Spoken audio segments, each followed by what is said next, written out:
HSC পরীক্ষা 2025 আবারও কিন্তু মাঠে নেমেছে ঠিক ঈদের ঠিক আগ মুহূর্তে। তোমরা জানো এমনি কিন্তু জ্যামজট দিয়ে পুরো দেশ কিন্তু বিভ্রান্ত রয়েছে, যেহেতু সামনে ঈদ আসছে সেই উপলক্ষে।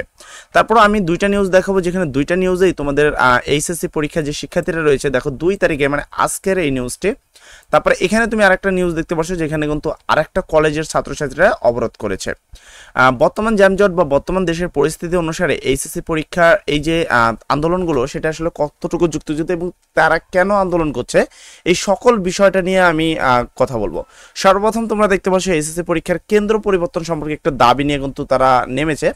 আর এই পাশে এইচএসসি পরীক্ষার যেই বিষয়টা রয়েছে সেই বিষয়ে কিন্তু গাজীপুরে তারা কিন্তু নেমেছে, সড়ক অবরোধ করছে শিক্ষার্থীরা। এখন কেন করছে, কি বিষয়, এটা কিন্তু গতকাল হয়েছে, তুমি দেখতে পাচ্ছ 21 জুন। এবার প্রশ্ন হলো যে আমাদের এইচএসসি পরীক্ষার এই বছরটা কেন জানি এইচএসসি পরীক্ষা 2025-এর উপরে বা কলেজের শিক্ষার্থীদের উপরে একটা অন্যায় অত্যাচার করা হচ্ছে, যার কারণে তারা এই জিনিসটা বারবার মানতে পারছে না।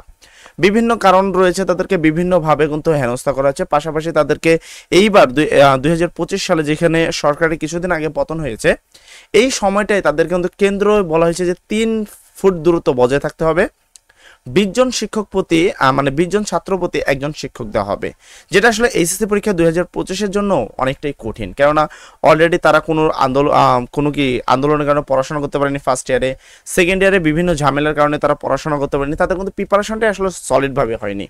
সেক্ষেত্রে এই ধরনের যে বিক্ষোভগুলো রয়েছে সেটা হওয়া কিন্তু খুব স্বাভাবিক, খুব অনায়াসে এই বিক্ষোভগুলো হতে পারে। তবে এইচএসসি পরীক্ষা 2025-এ যে এই সময়টা গাজীপুর, যেখানে হলো ঢাকা থেকে ঢাকার দিকে সবাই কিন্তু যায়, ময়মনসিংহ থেকে সকল বাস কিন্তু আসে, তারা কিন্তু একটা মূল পয়েন্টকে তারা কিন্তু কি করেছে, অবরোধ করেছে। এখন এইচএসসি পরীক্ষার বিভিন্ন দাবি তোমরা এখানে দেখতে পাচ্ছ, তারা কিন্তু সড়ক অবরোধ করেছে এবং বিক্ষোভ করেছে কলেজের শিক্ষার্থীরা। তারা চাচ্ছে কি, তাদের মেন দাবিটা কি, সেই বিষয়টা যদি আমি কথা বলি।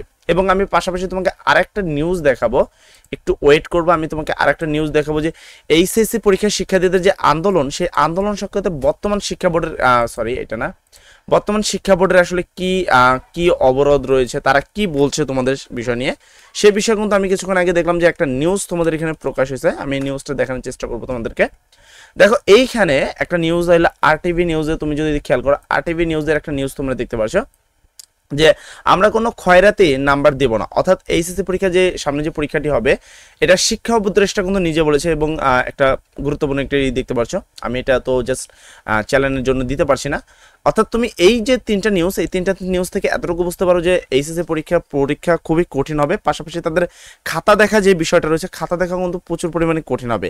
তারা কিন্তু এইটা বলে দিল যে তারা কিন্তু খয়রাতি কোনো নাম্বার দিবে না তোমাদেরকে। অর্থাৎ যে তোমাদের যে বিভিন্ন কারণে তোমরা যে সৃজনশীলের মধ্যে অনেক কিছু লেখো, বিভিন্ন কিছু লিখলে কিন্তু মার্ক পাওয়া যায়, প্যাসেজ থেকে কিছু লাইন লিখলে কিন্তু মার্ক পাওয়া যায়। তবে এইবার কিন্তু তারা এটা ক্লিয়ার করে দিছে, তারা কোনো খয়রাতি নাম্বার দেবে না।